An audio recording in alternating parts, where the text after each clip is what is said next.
When I did my graduate studies at the Middle East Institute at Columbia University's School of International Affairs, I took many courses on the question of the Middle East conflict. Semester after semester, we studied the Middle East conflict as if it was the most complex conflict in the world, when in fact, it is probably the easiest conflict in the world to explain. It may be the hardest to solve, but it is the easiest to explain. In a nutshell, it's this. One side wants the other side dead. Israel wants to exist as a Jewish state and to live in peace. Israel also recognizes the right of Palestinians to have their own state and to live in peace. The problem, however, is that most Palestinians and many other Muslims and Arabs do not recognize the right of the Jewish state of Israel to exist. This has been true since 1947, when the United Nations voted to divide the land called Palestine into a Jewish state and an Arab state.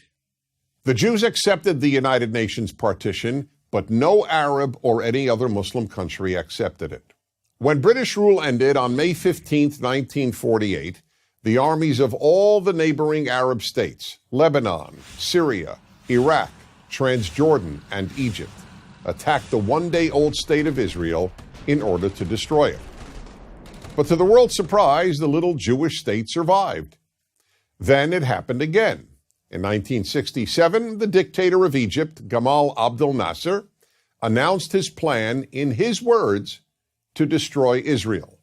He placed Egyptian troops on Israel's border, and armies of surrounding Arab countries were also mobilized to attack. However, Israel preemptively attacked Egypt and Syria. Israel did not attack Jordan and begged Jordan's king not to join the war. But he did. And only because of that did Israel take control of Jordanian land, specifically the West Bank of the Jordan River. Shortly after the war, the Arab states went to Khartoum, Sudan, and announced their famous three no's: no recognition, no peace, and no negotiations. What was Israel supposed to do?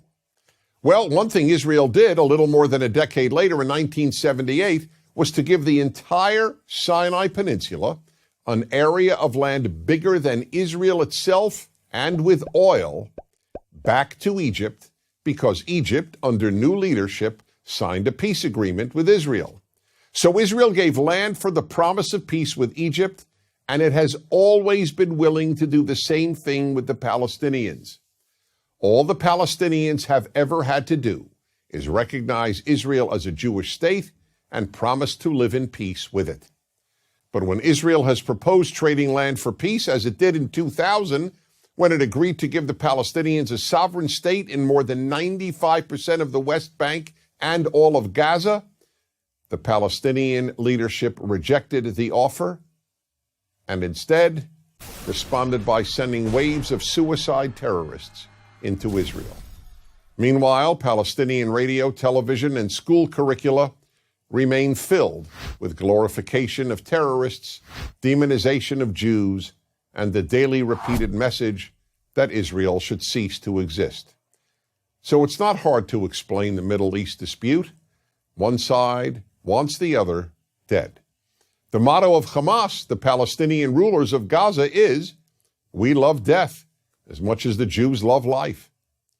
There are 22 Arab states in the world, stretching from the Atlantic Ocean to the Indian Ocean. There is one Jewish state in the world, and it is about the size of New Jersey. In fact, tiny El Salvador is larger than Israel. Finally, think about these two questions. If tomorrow Israel laid down its arms and announced, "We will fight no more," what would happen? And if the Arab countries around Israel laid down their arms and announced, "We will fight no more," what would happen? In the first case, there would be an immediate destruction of the state of Israel and mass murder of its Jewish population.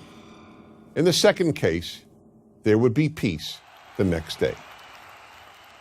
As I said at the outset, it is a simple problem to describe. One side wants the other dead. And if it didn't, there would be peace. Please remember this. There has never been a state in the geographic area known as Palestine that was not Jewish. Israel is the third Jewish state to exist in that area. There was never an Arab state, never a Palestinian state, never a Muslim or any other state. That's the issue. Why can't the one Jewish state the size of El Salvador be allowed to exist? That is the Middle East problem. I'm Dennis Prager.